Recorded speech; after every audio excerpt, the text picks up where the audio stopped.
What's going on, everyone? Thanks so much for tuning in to another episode of the Ducks Dish podcast. I'm your host, Max Torres, with Scoop Duck on 3, coming to you on Thursday, June 26th, 2024. We got an action-packed episode in store for you guys, as always, because we have a new duck to talk about, and honestly, those are the best pods to do. I have a great time breaking down new commitments, and joining me to break it all down is Scoop Duck owner and publisher Justin Hopkins. Justin, how we doing? We have a duck to talk about that's a beaver, right? I mean, what could be better than that, except for like another duck that's a Washington. But been an odd couple of last names for the last two commits, but everything's good. I know that's what you asked. I just had to put in the dad joke there about Beaver. Again, you and I are recording a podcast that we get to talk about good news, which is always the best. Absolutely. We love it when we can talk about good news. And that's certainly what Oregon got on Wednesday as 2026 Vista Murrieta quarterback Bryson Beaver announced his commitment to the Oregon Ducks. He chose Oregon over offers from Ole Miss, LSU, Alabama, and Cal. Auburn was in the mix there a little bit at the end as well, but really feel like that one kind of came down to Oregon and Oregon and Ole Miss.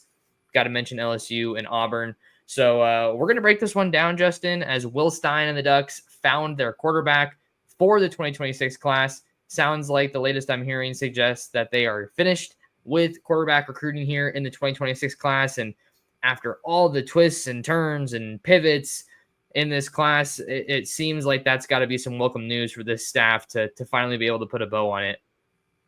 Yeah, I would think. I mean, obviously we're covering it, but I would think if you're Oregon, if you're Lane Lanning, you're Will Stein, this has been a interesting, or I don't know how the right word, but it's been an odd recruiting cycle for quarterback, right? I mean, at one point you went and got an early commitment from Jonas Williams. We know he's committed to USC now. You're in the final two for Jared Curtis, the best quarterback in the country. At moments, it felt like, a commitment to Oregon was coming or close, and then it never got there. And then ultimately he just went back to Georgia.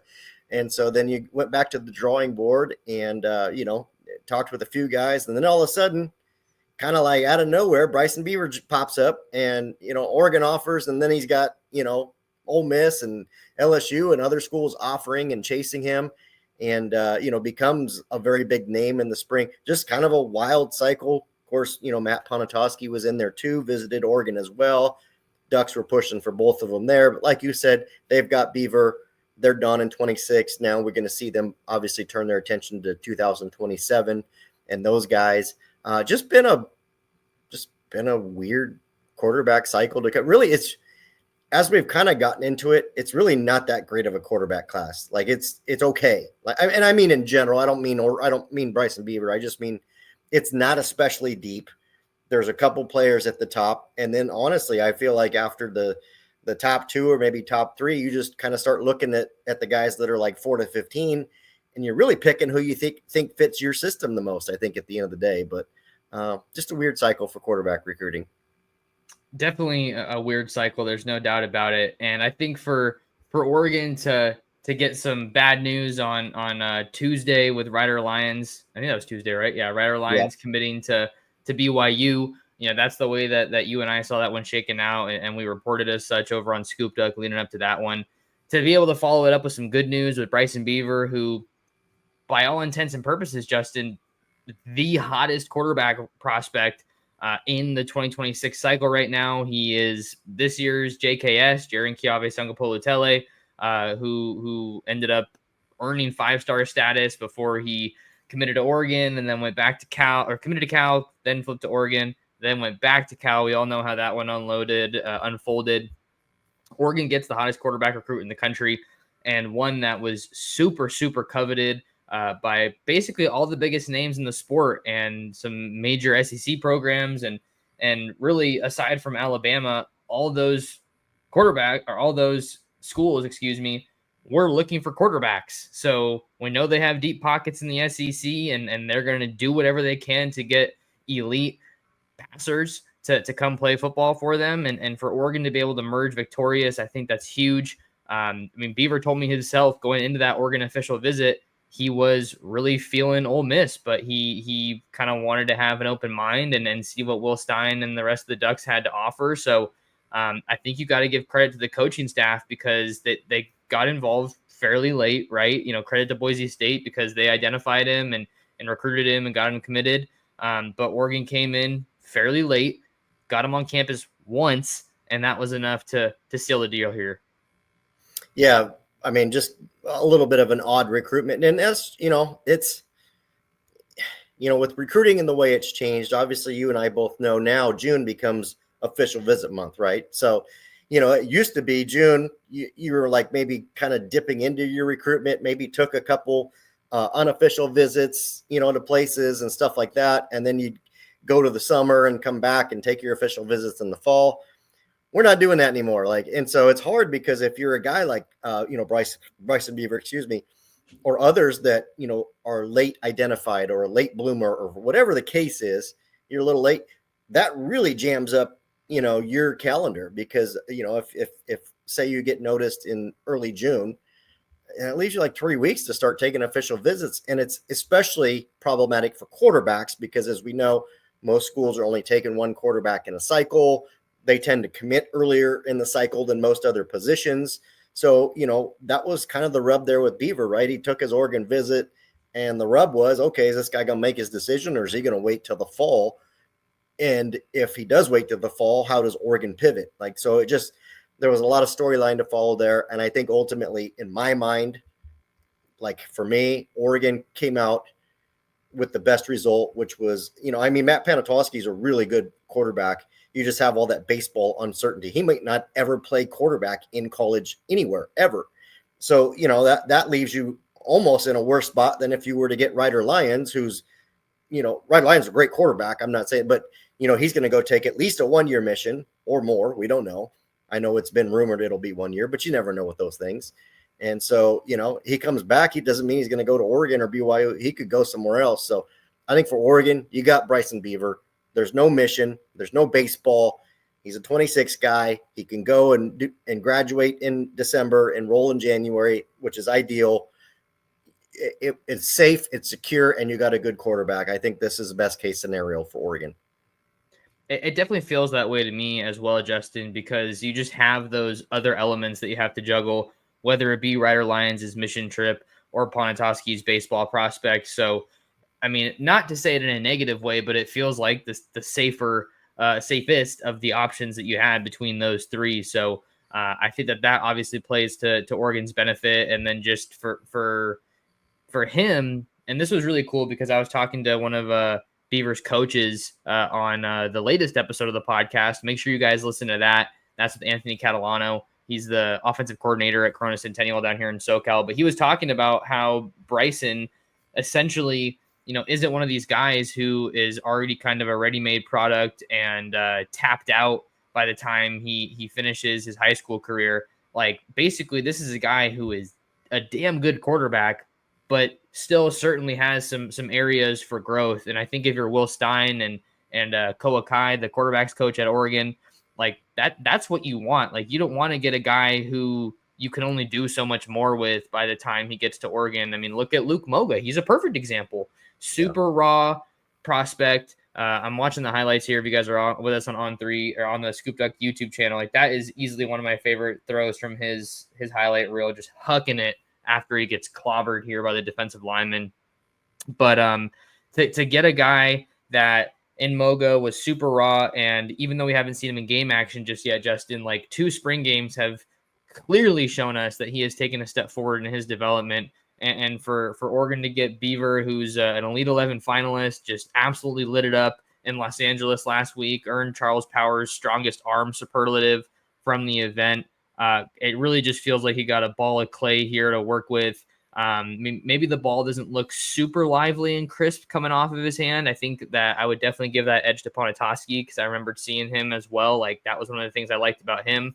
You can clearly see he has a live arm because of the baseball background, but Beaver has a strong arm as well. And I think he's definitely got plus athleticism with what he's able to do moving out of the pocket and distributing the rock on the run. Yeah, I like your point that you made there, talking to his coach about, hey, this kid hasn't tapped out yet, right? He hasn't reached his ceiling.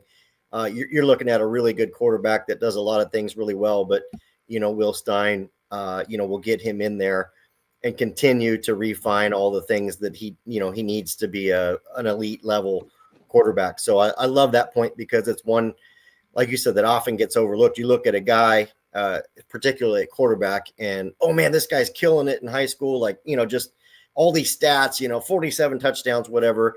And, it's like, yeah, well, that guy might have, matured a little earlier than others. He's kind of topped out on what he's got. And as you and I both know, when you go from high school to play at a big college like Oregon and others, you're still going to have to reach that next level, because the game's so much faster and the competition's so much harder. So that's a great point. I love hearing that about Beaver. And secondly, most of all, you got a quarterback now from the state of California. Get him recruiting for you, get him in the DMs of some of your top guys. And I think that's a big piece for Oregon to help with some of their offensive targets, is getting Beaver to kind of get a relationship going and start working on some of these guys. And I'm glad you mentioned that, Justin, because that was one of the questions that I asked Beaver after he committed, and he was saying, I may not know the full names of some of these guys that Oregon wants, but they're going to get me a list of recruits, and you can best believe I'm going to be reaching out to those guys, and he's basically going to be putting his recruiting hat on. So that obviously helps with the Ducks also going after a couple of receivers to round out some of the skill talent here on the offensive side of the ball in the 2026 recruiting class. I think that's obviously great. Getting back into Southern California for quarterbacks is huge, Justin. Something that the Ducks continue from the 2025 class when they got Achilles Smith Jr. out of Lincoln and San Diego. The two, Smith and Beaver, have trained together before, and they have a pre-existing friendship. People might remember that Achilles Smith, before he transferred to Lincoln, was at Vista Murrieta, and then now Beaver came in and took over the starting job after that move. So there's just been so many good quarterbacks, Justin, that have come out of Southern California forever, it feels like, but more recently, and Oregon hasn't gotten them. So for them to get two of those guys, I think is a great trend to be back on the right side of. And then the other thing I wanted to mention too with Beaver, I also kind of see similarities with Moga's story unfolding. Luke Moga committed. I want to say, no, I don't think that Michael Van Buren had committed yet. I cannot quite remember, because I know Moga committed at the spring game, but we knew that it was Moga and MVB that the Ducks were recruiting. And then Moga pulled the trigger, and he's like, people were kind of saying, like, I see this on the surface as like, sure, if you want to come and join me, like, I'm going to hold my own and compete. And I don't really care who else is in this room. I mean, Bryson Beaver is kind of looking at the same situation, not so much in the 2026 class, but Oregon's quarterback room is loaded, Justin, absolutely loaded.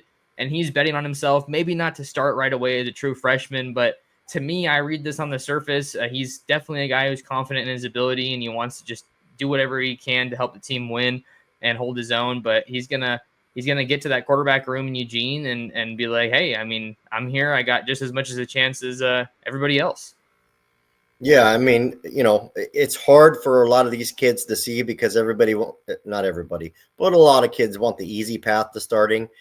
I'll say this, iron sharpens iron. And I know that that's cliche to say, but really that's what makes you better. You get into a room and it's like, hey, I can't just do the minimum and get better. I need to really put in the work. If I'm going to want to, get to the spot that, all these guys are going to come in and say, I want to get to the NFL. I understand that. Well, to get to the NFL, you can't just show up and go through the motions and make it. You're going to have to put in the work. So I love that he's bought in and says, hey, look, I'll go compete with Achilles. I'll go compete with Luke Moga, whoever's in that room. And, may the best man win the job, because obviously this job will open up, whether it's in a year or two, whatever the case might be. Somebody's going to have the chance to lead this offense, which is a great offense. So love to hear that about him, and that he's not backing down from competition. I mean, at the end of the day, there's competition no matter where you go. So, and you made a great point, and I wanted to expand on it for a second. We talk about recruiting and talk about getting quarterbacks out of SoCal.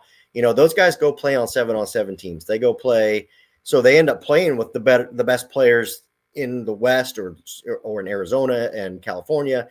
So you start building relationships with, just because you're a quarterback, you build relationships with receivers and tight ends and running backs.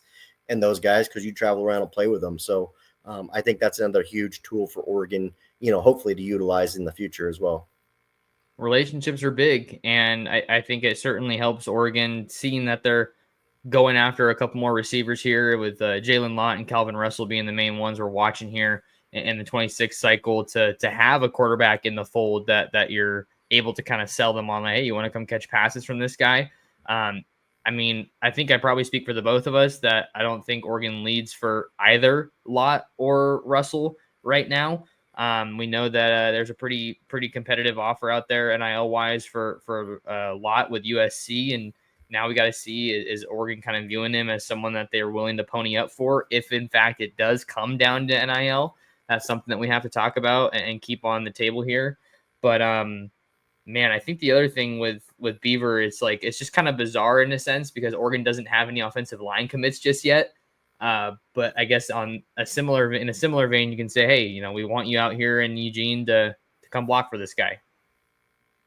Yeah, that'll be the next big thing. I would think that, Bryson Beaver's got probably, 4 immediate phone calls. You start hitting up Tommy Tofi, you start hitting up obviously Nacho, as we know, things are progressing there. You're probably working on Jalen Lott, between now and July 8th when he makes his commitment. Calvin Russell feels like a bit of a long shot, but I mean, maybe that's by design for Oregon. Just, stay at the back of the pack until that last minute. I think he's a July 4th commitment, if I recall correctly. So, I think that's Beaver's job now, is get on the phone and start working on these guys and saying, hey, I want you to block for me. I want you to catch passes for me. Like, let's go. Let's build this class. I think the other part about this that, you and I are talking about NIL and Oregon's taking its lumps. I think it's pretty clear now that Oregon's willing to spend on the right guys, right? I mean, they're not broke. We know that.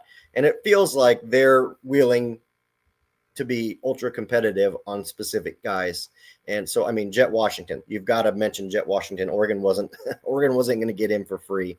Oregon appears to be in the driver's seat for Nacho, for a Henicho. It's clear that they're having to be aggressive NIL wise to be in that recruitment as well. So I think it's clear when Oregon decides that a player is worth the investment that they're prepared to play.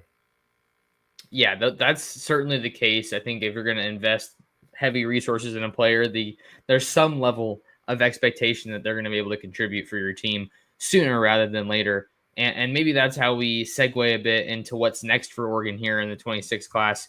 We talked about Lott and Russell, so we don't need to belabor that point at all. I think in the story that I wrote over on Scoop Duck earlier today, you guys got to come check us out at Scoop Duck. We're kind of out of official visit season and we're getting into commitment season. Is Oregon going to make a more aggressive push for some of these top targets than they maybe have to this point in the cycle? If they do, we will keep you guys up to date and informed on all of the happenings over at Scoop Duck. So come and check us out. Come and engage with all the other Duck fans on our message boards. We have ourselves a heck of a time. But in the story, Justin, when I said Oregon's remaining needs in the 26 class, when I was identifying those, offensive line was right there at the top. And I don't think you can put any other position there because that's the only position that Oregon doesn't have a single commit at in the 2026 class. And Emmanuel Henicho is clearly the biggest name on the board there. He told me coming out of that official visit that Oregon is his leader. They were his leader before official visit season, and they're still his leader coming out. I know that LSU is viewed as the biggest threat. I've been hearing some chatter that Penn State is still making a major push there. But I'd have to think that Oregon did all they could to wrap that one up on that OV. Yeah, I mean, it's been tough watching Oregon, get to the finish line with, Brandon Arrington, to watch him go to A&M, and Jared Curtis to watch him go to Georgia, and Jackson Cantwell to watch him end up at Miami. I do think, like I said a moment ago, I think it's pretty clear if the numbers aren't ridiculous, Oregon can play. So, I mean, Jet Washington, obviously, Oregon was aggressive there. Kendra Harrison, I know he feels like a forgotten man. He's the number 1 tight end in the country. I guarantee Oregon didn't lowball him with an offer to earn his commitment and keep his commitment to this point. So I think as long as as long as the offer doesn't reach some ridiculous stratosphere, we both still feel good about Oregon with that one. And let's not kid ourselves. Dan Lanning knows. He knows he's got to get some elite tackles. He knows that this has to happen. Like, or I was fine with Oregon not taking the quarterback. They've got to get some elite prep tackles. They've got to get some upper end guys. Obviously Cantwell's with Miami, but that leaves Ihanacho. And it was pretty clear. I mean, you and I think saw it right away. When things were trending away with Cantwell, Oregon didn't necessarily pivot, but I think they turned it up that much more on Ihanacho, knowing, hey, we can't miss on both these guys. We've got to get at least one of them. So hopefully that's the case, because to me right now, there's a lot of good names on the board. There's a lot of guys Oregon could still end up committing. That's the one they got to get. They've got to get Ihanacho. I totally agree, but I also feel like you could put Tommy Toffee right there in that category, because he might be one of the best examples, Justin, this cycle of a top Oregon target going to a school that doesn't really have any business competing with Oregon on the like how many I couldn't tell you. I don't even count JKS as a guy that Oregon lost to Cal. Like, no, I don't either. That everything that we heard and transpired there is pretty explanatory. He got to Oregon and saw the quarterback room and decided that he wanted to play his college ball in Berkeley. And I think he had told me about Cal kind of selling him on the idea of being the franchise of the program. That Oregon's not going to pitch anybody on that. So he took the easy route, and that's fine. That's what he wanted. Yeah, I have no negative things to say about the guy. He's a tremendous kid, but that was just how that one unfolded. So I think that Oregon views Toffee much in the same vein as Ihanacho, a must-get guy. But there's another Cal commit that has kind of more or less recently popped on our radar here, and that's Kaloy Kelly out of Honolulu Farrington. He's committed to Cal as well. He is really good friends with Poncho Laululu, Oregon's current starting center, who also went to Farrington. It sounds like it's Oregon versus Cal there for both of those guys. I know that Rivals' Adam Gorney tweeted that Tommy Toffee is down to Oregon, like sticking with Cal or flipping to Oregon. And I think that Oregon's got a great shot to pull off that flip. So if you can get Ihanacho, Toffee, and Kelly, I think you're in a good spot. Kelvin Obot is another one that they're very much alive with in his recruitment as well. So I think that we could certainly see Oregon turn up the heat there at that spot.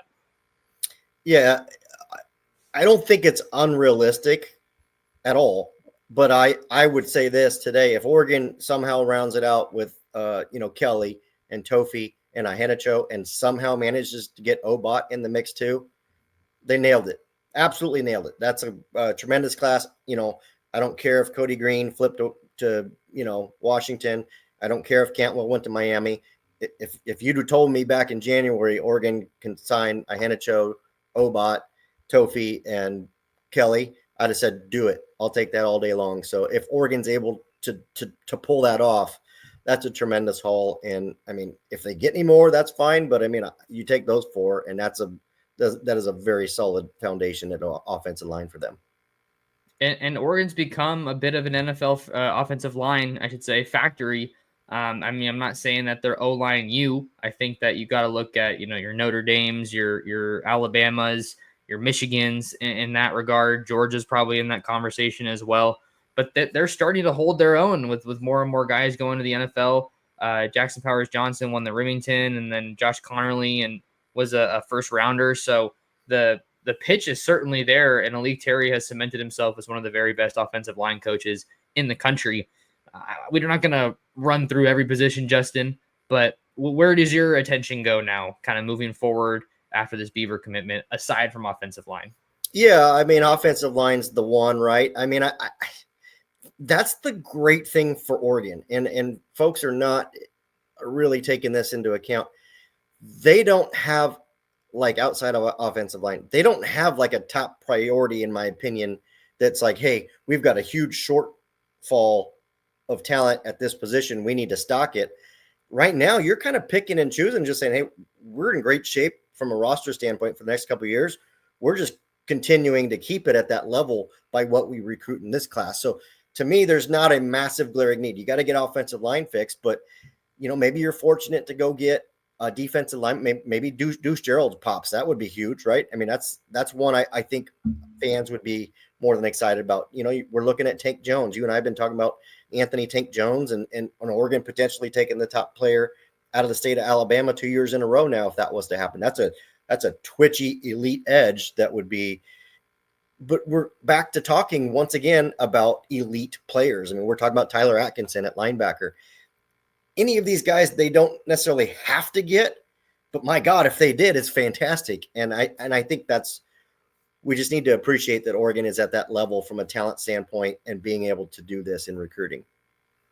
I think that's good perspective to have for sure, because when you have recruiting shortfalls, it's so easy to get upset, but forget about what's in Eugene already. Like, we have to view that as well, because that's something that they're juggling. And I was talking about this on the podcast the other day. Just, you got to balance it. The retaining a great roster is not cheap, and getting top players in the portal is not cheap. But it's not lost on the staff that you also have to get elite high school talent. So it's just all a balancing act. And I think that right now we're in a spot where Oregon is trying to see kind of where they want to allocate their resources. So that's kind of the crux of it in my eye. I know that Nick Abrams is another big name to watch. Since you mentioned Tyler Atkinson, I think that those are the main two linebackers that we're keeping tabs on here for Oregon, with Bo Jandreau committing to Oklahoma earlier on this week. And then Davon Benjamin, I think, is another guy who's a must-get guy. I mean, yes, he is, an elite top-end player, but like, just for how long Oregon's been recruiting him, all the visits he's taken, I could go on and on. I don't care who you're competing with. You got to get Davon Benjamin, because every other corner on your board is committed elsewhere at this point. Yeah, I was sitting here thinking, man, I forgot to talk about Davon Benjamin, and you're right. He's a must-get guy, man, for all the reasons you mentioned. They've missed in other spots. They don't need 5 cornerbacks in this class, but they probably need more than 0. So it's, that's an elite guy, and so that'd be great. But they do, like you said, they went after a lot of guys, and right now he's kind of the only realistic option at corner that Oregon has left, which is a great option to have. But now you need to close on it. So I agree with you. I put him up there with Ihenicho as a guy Oregon must not lose. So we're out of official visit season, Justin. The way I've been kind of seeing it, Oregon shot their shot with a lot of these top guys, and most of them, I don't even think I've heard of anybody so far, at least, so there's guys that don't have a decision date yet, but of the guys that do have decision dates, they're all set to come off the board in the next month or so, because they want to get things squared away before their senior season starts. And I don't blame them, because recruiting is just crazy. It's nonstop. It's coaches calling you, trying to get on planes to get to other sides of the country, whatever it might be. So now we're kind of in wait and see mode to a degree. I mean, you and I aren't. We're going to be working the phones and trying to see what's going on. But I think from a fan perspective, you're kind of in wait and see mode, because there's not going to be any more visits. We're in a dead period. And the next month or so will tell us a whole lot about how this Oregon class will ultimately shake out. Currently, I believe they're ranked number 9 nationally with 10. It's either 9 or 10 commits. But that's kind of where things are at. Yeah, I think Beaver made it 10. And, like I've been saying, Oregon really just needs to come out of summer recruiting, which is what we're in right now. They just need to come out of summer recruiting with 15, 16, maybe 17 commits. They don't need 30. They're not going to sign 30, first of all. And if you can do that, if you can get yourself to 15 to 17 commits, which is completely attainable right now, you can go back to the board, get football started, and then, in the winter recruiting, the fall recruiting, you can make a play for a few guys. You only need to, at that point, you're looking at, hey, we need 3 to 5 guys on top of what we have. Let's be real specific and go target some of these guys. If you're Dan Lanning and you're Marshall Malco and you're looking at, hey, we need to sign 3 to 5 guys, right? Which is probably pretty fair if Oregon can get to that 15, 17 mark. It really allows you to be aggressive from an NIL perspective, because it's not like you have this wide range of outcomes. Like, okay, we're going to have to put $1 million here and $1 million here and $500,000. Like, hey, it's 3 or 4 or 5 guys. We can really figure out our budget and be able to operate pretty aggressively at that point. So that's how I kind of see it playing out right now. If Oregon just sticks to the plan, get your 5 to 7 guys committed, by August, whatever it is, if it's all in July or whatever, go back to the board and then start, scratching away at a couple guys. The good news is at that point, you pretty much already know what the number you got to beat is. So when you get to, fall, you already know what the number is. You can either match it, beat it, or not, and you can move on. So kind of a different ballgame at that point. Yeah, and I think you also turn your attention to some flips because you said it on Scoop Duck before. Like, I'm sure at least a handful of these guys that are committed elsewhere are gonna end up coming back on Oregon's radar come late fall and as we get closer to signing day, because teams are gonna win, teams are gonna lose, coaches are gonna get fired, guys are gonna declare for the draft, guys are gonna transfer. All that craziness still awaits us down the line. So that's why you can't burn bridges if you're Oregon, and they certainly haven't done so. But that's a lot of good stuff in today's episode, Justin. I think that's probably a good spot for us to wrap here. If you guys want to find more of Justin, you can find him at jhopkinssd. You can find me anywhere at Torres Sports. Subscribe to the Scoop Duck on through a YouTube channel. Check out the last episode as well, where I interview Bryson Beaver's coach. That was an awesome interview, and I really enjoyed it. Come and see us at scoopduck.com and share the Duck Stage podcast with another Duck fan. Appreciate your time, Justin, and thank you guys for tuning in to another episode of the Duck Stage podcast.